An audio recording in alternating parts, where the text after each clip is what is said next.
Good evening. Welcome to Grace Baptist Church. A few people didn't get the word, but no. Actually, a couple people did and just still showed up. I think that I'm sick. Chris is sick. Pastor Matt's out of town, so we almost canceled. But let me say, you know what? I'm not going to cancel completely. I'll do a live stream from here. So I knew Cole would be showing up. And so Pastor Matt, you'll meet him apparently Sunday morning. And I've looked at the symptoms of this Delta variant, and I'm not sure if that's what's going on, but if it is, this looks like a common cold. Colds hit me hard. I feel fine. And so this could just be from the smoke. I do not have a fever. So if anybody's worried about any of that stuff, it's just my throat, and I was kind of nervous. I didn't want people to have to show up at church and not know what's going on. So there we are. We're here. Soul winning Saturday morning. I'll have to walk over there and control a little bit of the what's going on behind me. Soul winning Saturday morning. We're going to be baptizing Sunday morning. Nathan, you ever seen that? You ever heard that kid say that much before? And he came to me Saturday and said, I want to talk about camp and tell him what happened. Okay. And kind of a self-proclaimed, socially awkward, and stepped right up and talked about camp and talked about his call to the ministry. And so that was pretty cool. So we baptized him Sunday. I asked him how long I could hold him down and under. And he said until the bubbles stop, so we'll be taking care of that as well. All right. We already asked about prayer updates. If anybody wants to update online about any prayer requests that we have going on, go ahead. But when you do that, remember everybody can read it. And we try to be private with those as much as possible. All right. We are in the middle of our Kingdoms Bible study. And so for me, it has been fun. Should I pray now? We had no song service. Ooh, we need to take an offering? No. I'm just kidding.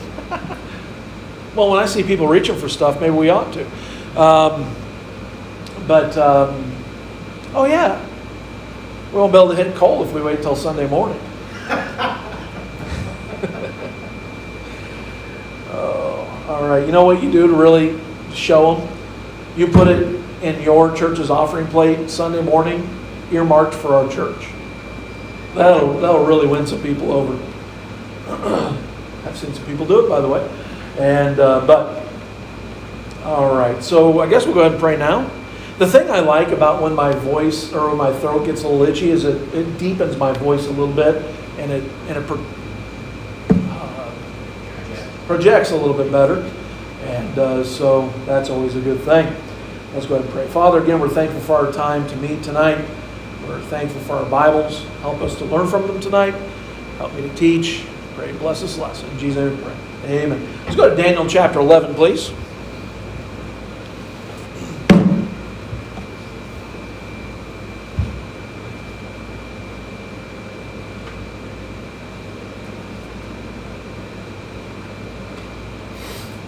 If you'll also excuse my casualness,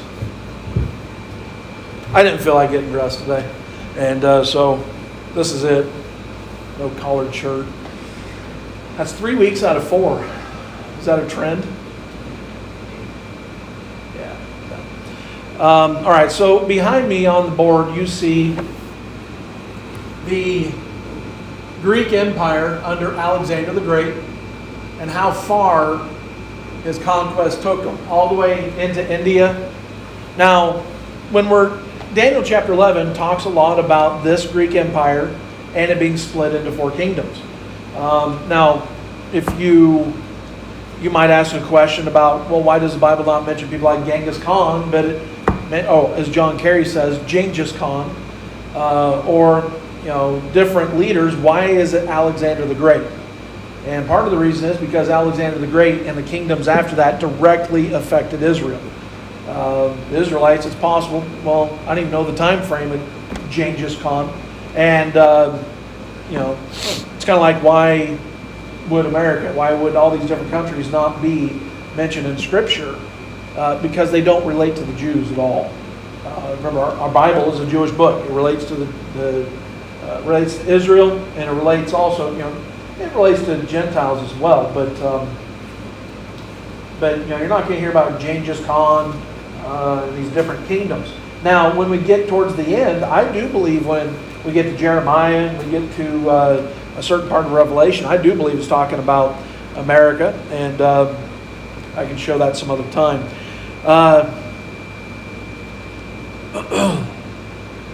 Russia's mentioned, of course, Greece. But we'll eventually cover all that. What I've enjoyed about this Kingdoms Bible study is going back, reading, and putting things together a little bit better in my mind. So here we have a map of Alexander the Great's conquests. This would also be Hellenism, the spreading of the Greek philosophies, thinking. Of course, that's the same thing. Alexander the Great was fairly cruel. He's just traveling with 50,000 men, and so once they destroy a city, they destroyed it, so they didn't have to worry about armies coming up behind them. But when they got into Israel, something was different. Zechariah chapter 9, verses 1 through 7, gives the path that Alexander would take through the eastern Mediterranean area, Israel. Matter of fact, my understanding is the priest came out and showed Alexander this stuff, and Alexander treated the Jews with kindness. Matter of fact, so much so that Alexander became somewhat of a Jewish name there for a while. So, Alexander the Great and his resulting kingdom are of huge importance to the Bible and to the Jews, hence an entire chapter of Daniel being applied to it. Daniel chapter 11. Daniel was written in the 6th century BC. Now, Daniel chapter 11 is one of the most attacked chapters in all of Scripture because of its accuracy. And when we say attacked, we're not saying people are, pulling out. Well, no, that wasn't written until the 2nd century. Because I'm not even in Daniel, I'm in Ezekiel. Let's see if I can find. I flipped all the way to Malachi. Daniel. But the interesting thing is, Daniel referred to himself in the first person. I, Daniel, I'm looking at chapter 4. No, actually, that's Nebuchadnezzar, I'm sorry. This is just proving a point off the top of my head, so forgive me the extra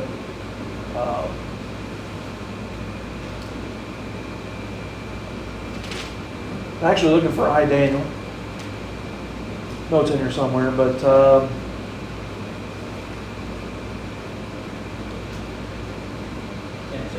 10:7.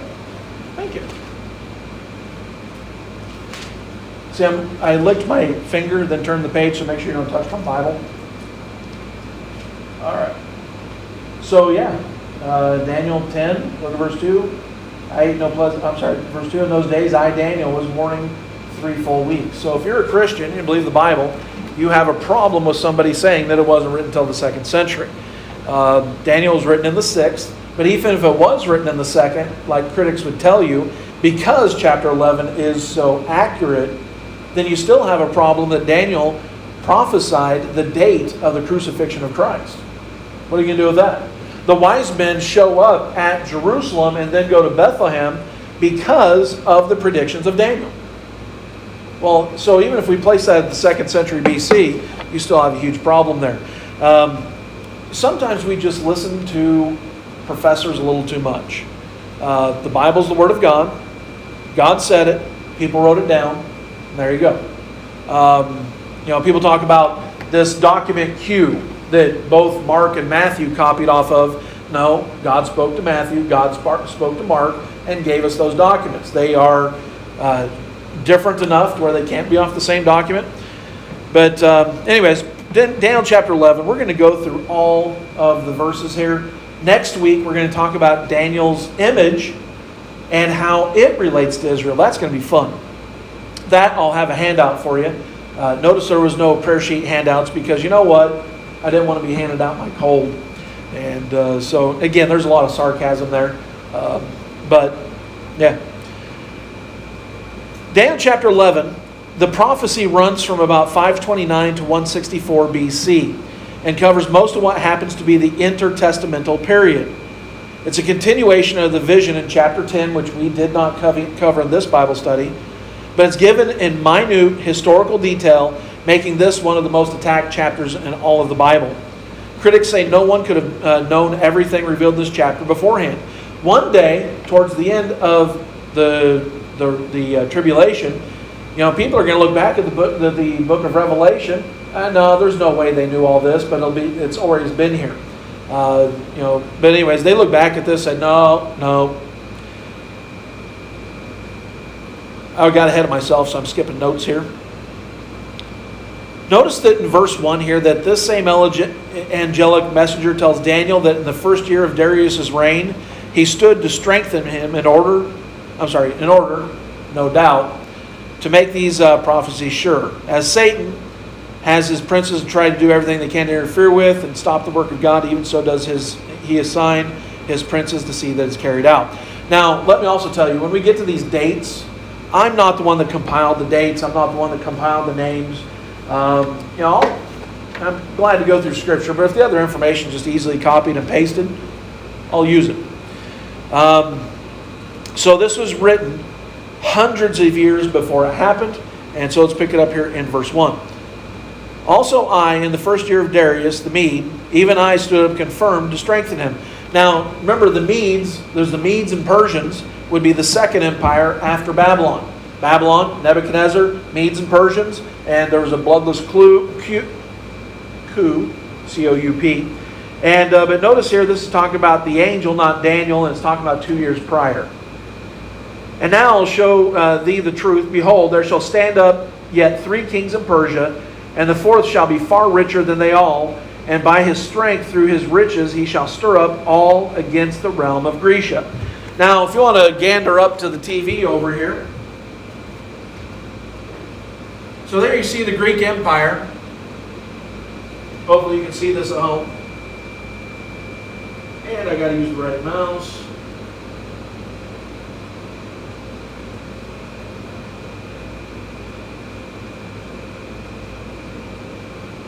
Alright. So we're going to talk about this in a moment. Here's the Greek Empire divided into 4. You see at the bottom here, this Egyptian kingdom is hard to see because it's the same color as the sea. And so, but if you look over here, that's the kingdom of Ptolemy, and that's a name that we're going to recognize. But you see here, so it's Ptolemy, and then you see this right here, and then you see the little division in the middle. Why has Jerusalem and Israel always been a point of contention? Why can't it just be divided out straight? Why can't it just be settled? And it can't be. It will one day, but not now and not even back here. So one kingdom, another one. And so then you see some other kingdoms that are there but weren't part of the original Greek Empire when they're divided out. So when we talk about the divisions here in a minute, that's going to be the 4 that it's going to be divided, and it's going to be so close that people will look at it and say, you know what, no, that's not Bible. Or that was written later. So let's go back over here. For some reason the mouse is, the pointer is disappearing when I go to the navigator. Alright, so the 4 kings to stand up yet in Persia are these 4 kings. Cambyses, you see the dates there, known as Ahasuerus in Ezra 4:6. Smerdis, known as Artaxerxes in Ezra 4:7. Darius Absaces, I mispronounced that one, referred to in Ezra 4:24. And then Xerxes, he is the Ahasuerus of Esther, and also the king that would have led, if you watch the movie 300, I'm sure you fast forwarded a certain scene, but if you watch that, that would be Ahasuerus, Xerxes, that led the Persian Empire against the Greeks, and that's all found in Esther. You see a party trying to rally the troops at the beginning, and then you see him a while later coming back, licking his wounds because he lost. So that's where you find that. All of these things fit together. And so these four kingdoms are, remember, the Persian kingdoms. They are not the Greek kingdoms. So the image we're going to talk about next week, it goes from the head is Nebuchadnezzar and the Babylonian Empire, the chest of silver, which is the Greek Empire, and then the belly of brass, which is the Roman Empire. And so when we get into all that stuff, this is still the head kingdom before it moves to the chest kingdom. Nope, I'm sorry. This is the chest kingdom. And so sorry about that, but we'll cover that in depth next week. So these are the four kings yet to stand up in Persia. You see them there. And a mighty king shall stand up, that shall rule with great dominion and do according to his will. And when he shall stand up, his kingdom shall be broken and shall be divided toward the four winds of heaven. And not to his posterity, nor according to his dominion which he ruled, for his kingdom shall be plucked up even for others beside those. So this mighty king is talking about Alexander the Great. It doesn't pass on to those that follow him. There might have even been a slight disagreement or misunderstanding about when they're asking him, who does your kingdom go to? I'll flip the slide here in a minute instead of walking over there in the middle. Did you get it? Okay. And do you want me in the middle of it? Do you want me to step back so you can get it? You want me to stand in front of it and flex? Pose with my Rhodesian fighting stick? Indeed. Of course, I can give you the notes if you want them. All right. So this is talking about Alexander the Great and his kingdom being divided. Got back to that. The misunderstanding, the tale is that they asked him who he should go to, and he said, to the strongest. But to the strongest in the Greek sounds like it, I don't mean in the Greek like I'm talking about the Greek word, also sounds like the same when it says to, and there's a general heading back towards Greece, and some think that maybe he meant that. But to the strongest is what was understood, even though there's some that tell you he couldn't talk at the time, and that's highly probable as well. Either he died of alcohol poisoning, other poisoning from an enemy, could have been syphilis, could have been a whole heap of things. We don't know. So, Alexander the Great is the he-goat of Daniel chapter 8. He died while in his prime at 32 or 33 years of age, and it didn't get passed on to his sons because his half-brother Philip, his legitimate son Alexander II, and his illegitimate son Hercules were murdered, and his four generals then divided up his kingdom, or divided then towards the four winds of heaven. There was also part of it is that he handed his ring to a certain man, and then that man, I forget the name, agreed to rule, but it would be Alexander had a son that was about to be born after he was dead, and so then one of the generals didn't go along with it because he wasn't consulted, and it goes up from there. So his four generals, let's go ahead and look at those. See if we can get the mouse not to disappear. So you see those are the same names. You got a picture of that?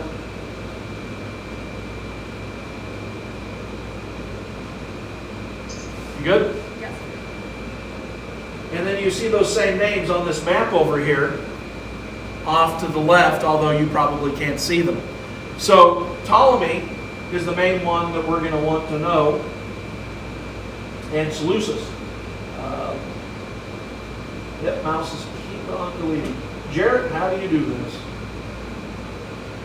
Getting ahead of myself. All right.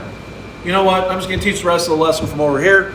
And instead of fighting a computer and trying to show you names, if you want to have the names, are right here and give you the notes. All right. So, now look at verse 5. And the king of the south shall be strong, and one of his princes, and he shall be strong above him, and have dominion. His dominion shall be a great dominion. Now, as that's written, you'd say, what in the world is it talking about? But then as it happens, you could see it. So the king of the south and north, the king of the south is Ptolemy. The strong one above him, north, is Seleucus.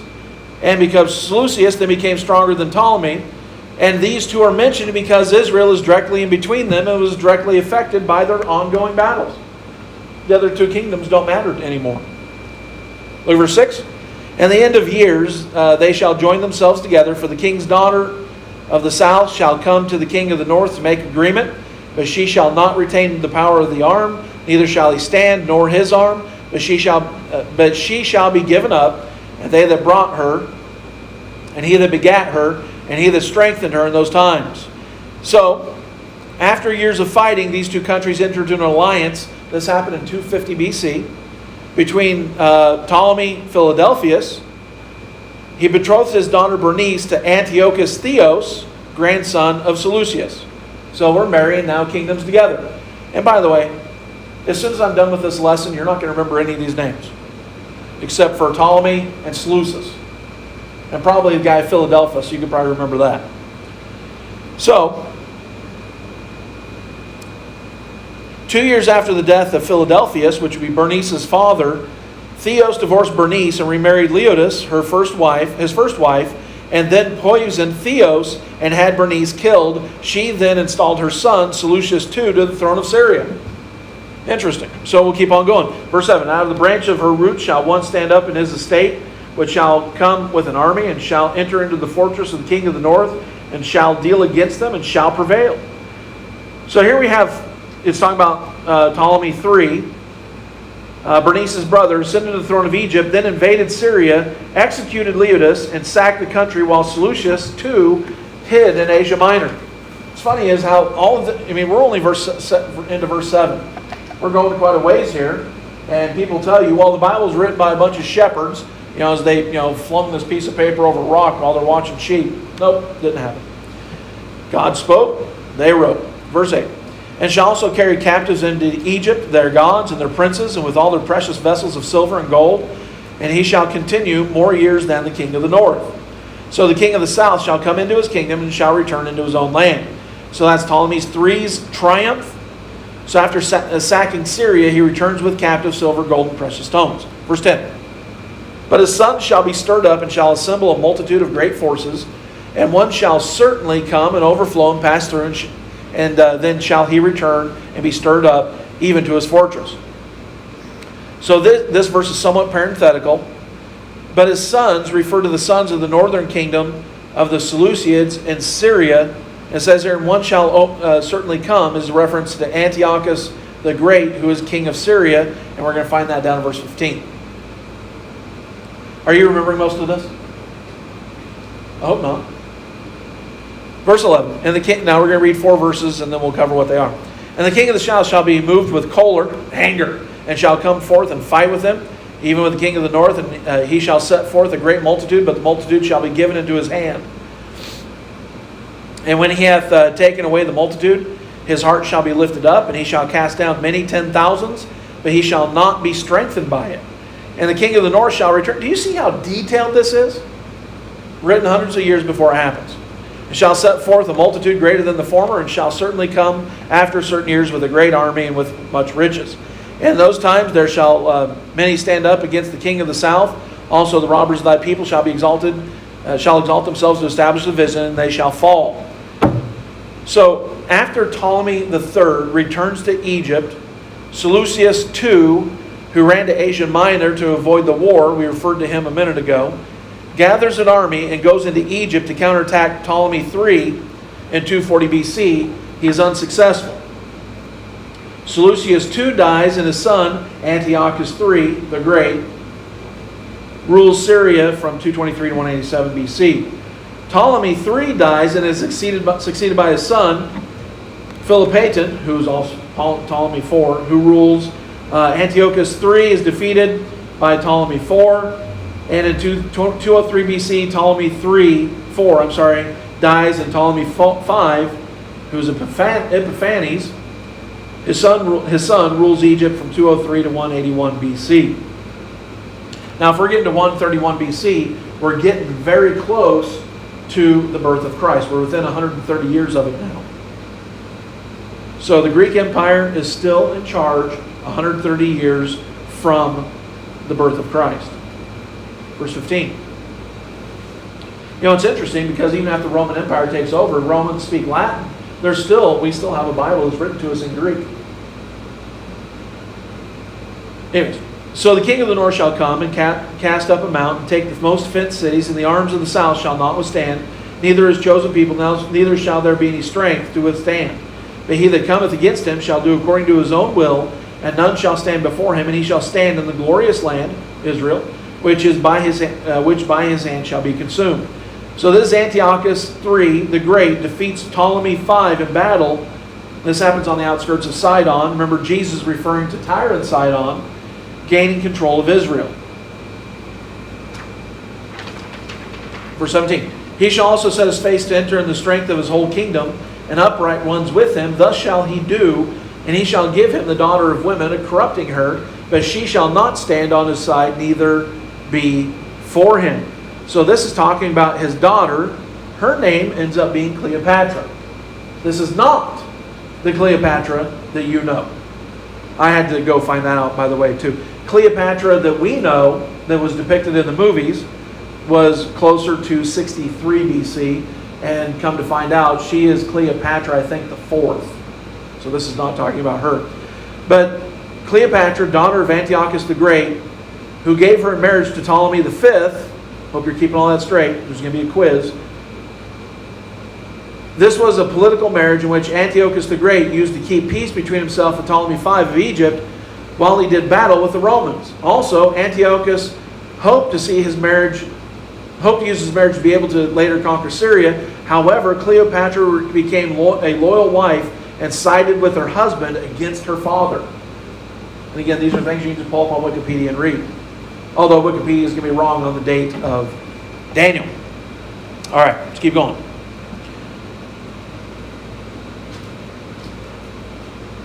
All right, verse 18. After this, he turned his face to the isles, and shall take many, but the prince of his own behalf shall cause the reproach offered by him to cease. Without his own reproach, he shall cause it to turn upon him. This is talking about Hannibal and Antiochus joining forces. Hannibal of Carthage. Again, if you don't know your history, but you've watched Gladiator, you would know the name from there. Hey, if we have to use movies to make sure we learn our history, that's fine. So he did this with a large naval force. It was defeated by the Roman army of Asia Minor, led by Scipio Asiaticus. I don't even know how to pronounce that one. Verse 19. Then he shall turn his face towards the fort of his own land, and he shall stumble and fall and not be found. So he dies in disgrace. This is Antiochus. He died in disgrace in 187 BC, having put under tribute by the Romans. Of course, closer kingdom. Then shall stand up in his estate a raiser of taxes in the glory of the kingdom, but within a few days he shall be destroyed, neither in anger nor in battle. Interesting how the Bible disparages a raiser of taxes, isn't it? Remember when we voted that Oregon could no longer raise taxes without us voting on them? Wasn't that nice? And so then, instead of that, what they do is they artificially inflate our property values, and therefore our tax rate goes up just because of that. Yeah. Isn't that nice? So, I have a quote here from Wikipedia, and it's referring to Daniel. The most widely accepted critical view posits that the author of the text was an anonymous writer living in the Maccabean period under Antiochus V Epiphanes during the 2nd century BC. I don't say BCE, I say BC, but whatever. Who compiled ancient legends with a pseudograph of visions. Other more conservative textual scholars, however, maintain that the historic Judeo-Christian tradition that Daniel, the protagonist of the narrative set in the 6th century BCE, I just said it, is likely also the historical author of the text. But again, even if you want to go with the most critical, you still have the problem that he foretold the date of the crucifixion and gave enough information to where the wise men would come to the east when they saw the star, or from the east when they saw the star.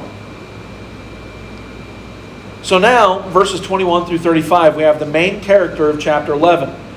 And this is Antiochus Epiphanes. He was the younger son of Antiochus the Great. The Bible labels him a vile person. He is a biblical prototype of the coming Antichrist when we get down to verses 36 through 45. We're going to speak briefly about the Antichrist tonight. He gets the kingdom by flatteries, promoting peace, even though he doesn't get the honor of the people. That's what happens. So we'll read four verses here. And this is talking about that guy who is foreshadowing the Antichrist. Before we get there, when we get to the image of Daniel, remember it's the head of gold, the Babylonian Empire, the chest of silver, which is the Greeks. Nope. The Medes and Persians. The belly of brass, which is the Greeks. And then the Romans. And then the Romans, that's two legs, split into two empires. The Roman Empire and the Byzantine Empire. And so they split in two. And so that pertains to Israel. But then when it then comes down to the feet, separates down to the feet, it's 2 feet, because it's still a western and eastern kingdom, which then during the tribulation will then try to oppress the Jews. And so that's the correlation between these kingdoms. Remember, we're talking about kingdoms. All right. Verses 21 through 24, and in his estate shall stand up a vile person, to whom they shall not give the honor of the kingdom, but he shall come in peaceably, and shall obtain the kingdom by flatteries. We're not talking about the Antichrist, but however, that's part of what's going to be happening. Remember, the Antichrist doesn't come on the scene with a name tag that says, "Hi, I'm the Antichrist." You get that, right? Hey, nobody's going to know who he is. He'll be revealed before the rapture can happen, but that doesn't mean that we're going to know who he is. How do I explain that? Who's a young politician, up-and-coming politician? Let's go with the Republicans who don't make anybody mad. Let's say Ron DeSantis. You want to say that one? I'm a fan of the guy. But let's say he's the Antichrist. He has already been revealed, even though he doesn't have the name tag, even though he hasn't been outed as the Antichrist. So that's when the Bible talks about that man be revealed. It's talking about that he be revealed as a person. And so then it won't be until 1,260 days later, possibly, that people realize who he really is. Maybe longer, who knows? You understand that the first half of the tribulation, backing up, we call it the tribulation, even though we shouldn't. The first 3.5 years of the tribulation are going to be a peaceful time. You pesky Christians won't be here. Won't that be grand? Your house, my house on 35th Street, will sit there vacant. There'll be some squatters. They'll come in there. They'll enjoy. I have some Pepsi in the fridge right now. I've been trying to cut off the Pepsi because, trying to cut down the carbs, trying to do all that. But when you start having somewhat of a cold in your chest, nothing feels quite... A Pepsi, the carbonation going down your throat touches your soul. Right? And so I'm waiting to get home to get back to that because, well, actually, my throat doesn't even hurt, but still. On a Sunday after a sermon, Pepsi does great. All right, let's go ahead.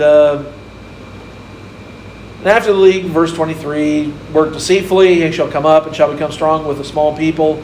He shall enter peaceably even upon the fattest places of the province, and he shall do that which his fathers have not done, nor his fathers' fathers. He shall scatter them among the prey and spoil and riches, and yea, he shall forecast his devices against the strongholds even for a time. And so we find that he builds up his power quietly until he's strong enough to take what he wants. We're still talking about him for the next few verses. And he shall stir up his power and his courage against the king of the south with a great army. And the king of the south shall be stirred up to a battle with a very great and mighty army. But he shall not stand, for they shall forecast devices against him. So again, this is Antiochus Epiphanes. He defeats the Egyptian king Ptolemy Philometor. That's how you can measure philos. In Egypt, just east of the Nile Delta. Ptolemy, I said the P, Ptolemy Philometor, I'm sure that's wrong, is the son of Cleopatra, who is the sister of Antiochus Epiphanes. This makes Ptolemy Antiochus's one's nephew. So keep on going here. Yea, that feed on the yea, they that feed on the portion of his meat shall destroy him, and his army shall overflow, and many shall fall down slain. And again, that's one of the reasons we know this portion of Scripture isn't talking about the Antichrist. The Antichrist will not be killed by those around him. And both these kings' hearts shall be to do mischief, and they shall speak lies at one table, but it shall not prosper, for yet the end shall be at the time appointed. Notice there, speak lies at one table. See, the whole thing is here's the problem with everything right now. Let's just go ahead and draw this to modern day. We don't know who's telling the truth. None of us, it's hard for us to figure out who's telling the truth, who's not, and we don't trust our government right now to tell the truth. It's a problem. All right, verse 27. And both these kings' hearts shall be... I'm sorry, I just read that. Sorry. Verse 29. At the time appointed he shall return and come toward the south, but it shall not be as the former or as the latter. This tells us the Antiochus again attacks Egypt, but the outcome this time is obviously different. For the ships of Shittim, shall come against him. This is actually talking about Rome now. Therefore he shall be grieved and return and have indignation against the holy covenant. So shall he do. He shall even return and have intelligence with them that forsake the holy covenant. So verse 30 tells us that he stopped by the Romans, ships of Shittim. And in his rage, Antiochus stops in Israel on his way back to Syria, and with the help of some traitorous Jews, violate the holy covenant. Where did I say we start with the other? Okay, verse 31. Not yet. An arm shall stand on his part, and they shall pollute the sanctuary of strength, and shall take away the daily sacrifice, and they shall place the abomination that maketh desolate. Remember the abomination of desolations. It's still not talking about the Antichrist here. It's talking about, this even continues a little bit, when Jesus referred to how somebody mingled, people's blood with the sacrifice, sacrificing swine in the temples, things of that nature. So, Daniel 31 here, verse 31 gives us a historical look at what he did foreshadow in the forthcoming Antichrist in Daniel 9:27 and Matthew 24:15. So, starting in September 6, 171 BC, it's interesting how we can go back to those days and get, I was reading something today about the Greek Empire. It's talking about Alexander the Great died on this day or that day. But yet we don't know if Christ was born within a 5-year window, right? And it's kind of funny. Well, we do, but we just have to... Matter of fact, it's kind of that makes it accurate, because then you could go back to those earlier dates, look at what happened when Nehemiah was... when the king said to go rebuild the walls, the Daniel's 70 weeks start from that commandment and go forward, so you just fast forward 483 years, and there you find the crucifixion. Anyways. Oh, I almost skipped something here. We got to be careful about that.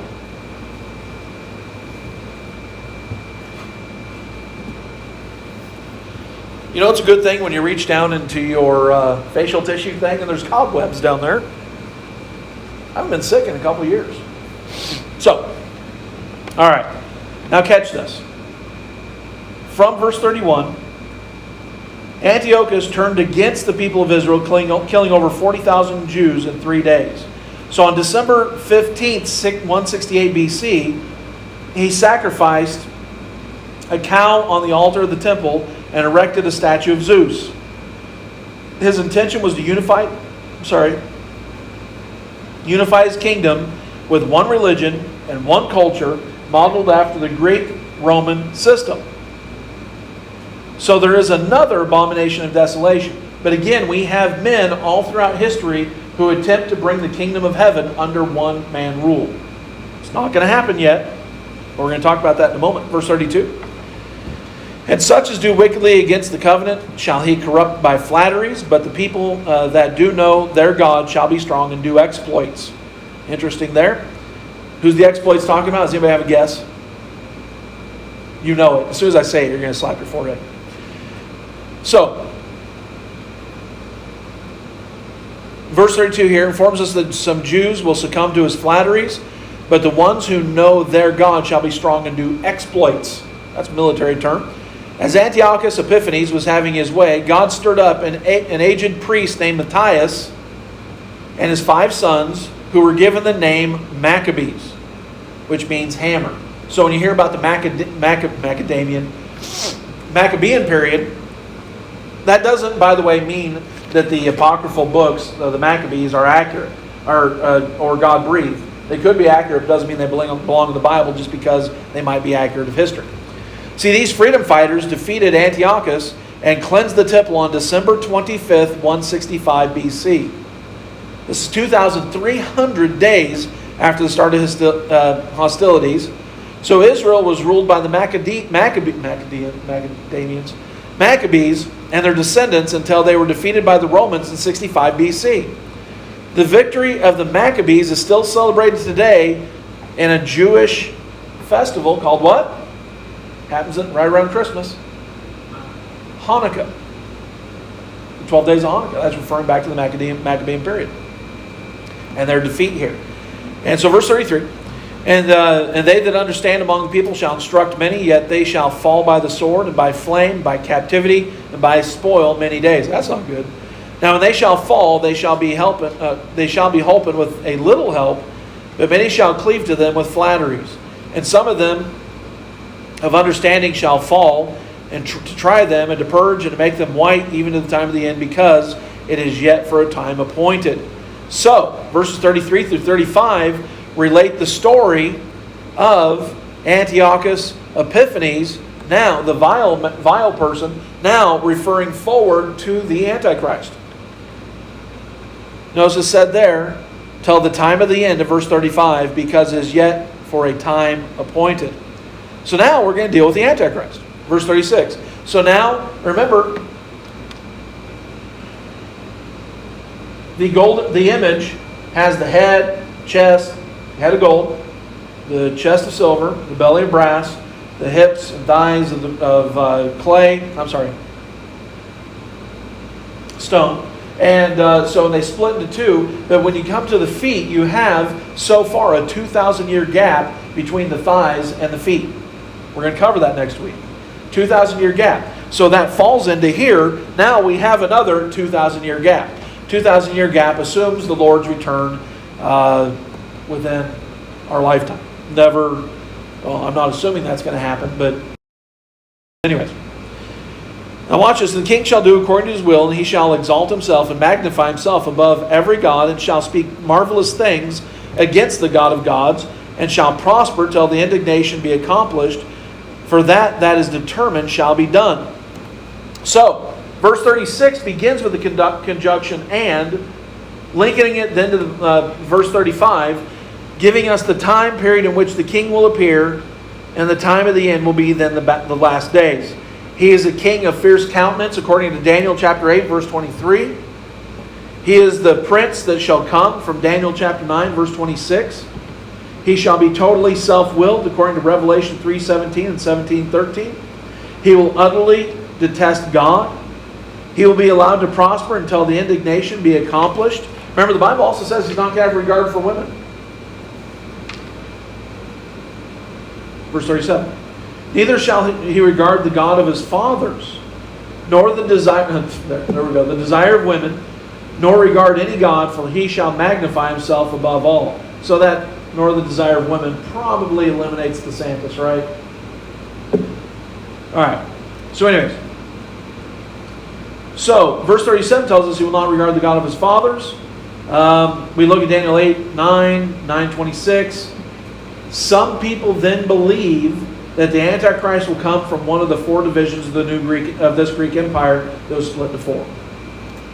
I'm not saying I back that up. Could be. It also means that the Antichrist could be, at some point, a professing Christian. It says the God of his fathers. It's just interesting. So, he won't regard him. So, will he be one of those that goes through the deconstruction that we've been talking about? Verse 38. But in his estate shall he honor the God of forces, and the God of whom his fathers knew not shall he honor with gold and silver and precious stones and pleasant things.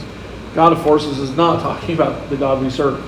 The Antichrist will worship and honor the God of forces, which is probably Satan. from whom he gets his power, Revelation 13:2, which enables him to require that all men worship him as God. Remember, the Antichrist is going to know dark sentences. The false prophet is going to raise this Antichrist from the dead. And then people are going to say, wait, I remember something about this. The power to resurrect. This image is going to at some point become alive and talk. It's going to be crazy. And anybody who's still a Christian during the tribulation is going to be absolutely mocked. Is going to be absolutely... we're going to talk probably Sunday about the strong delusion that's going to be sent. All right.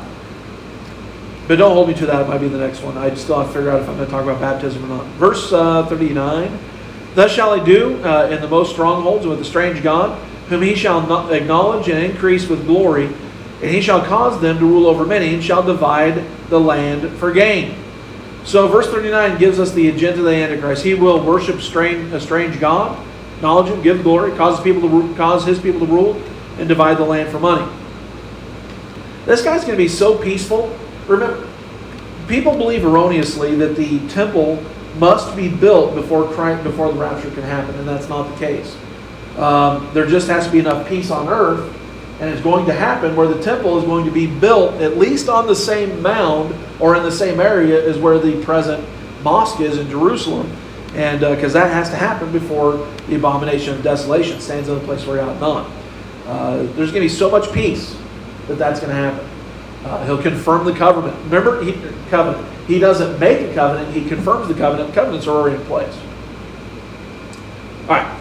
And at the time of the end, so that's talking about the end, talking about coming up right before the second coming of Christ, talking about right before Armageddon.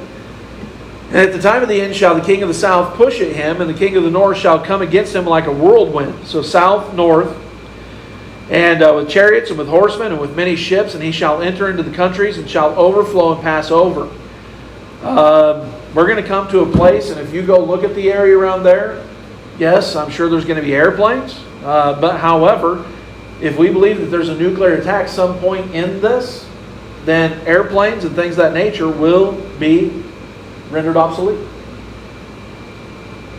And so all of a sudden now you're going to have horses and all sorts of neat stuff again. Remember, the Euphrates has to be dried up so that, from your angle, the Euphrates has to be dried up so the armies of the east can cross over and enter into the valley of Megiddo to prepare to go down and attack Jerusalem. And there's going to be so many people in that valley that their blood will flow 180 miles. Anyways. Verse 40 takes us to the events surrounding the time of the end. The Antichrist shall be attacked by the kings of the south and the north, which is a confederation of countries led by Egypt and Russia. And that's Ezekiel 38 and 39 if you want to look those up. These nations are destroyed and the Antichrist then rules them. However, this is not the final battle which he gains control of the earth. So again, we're looking for the king. This is a kingdom book.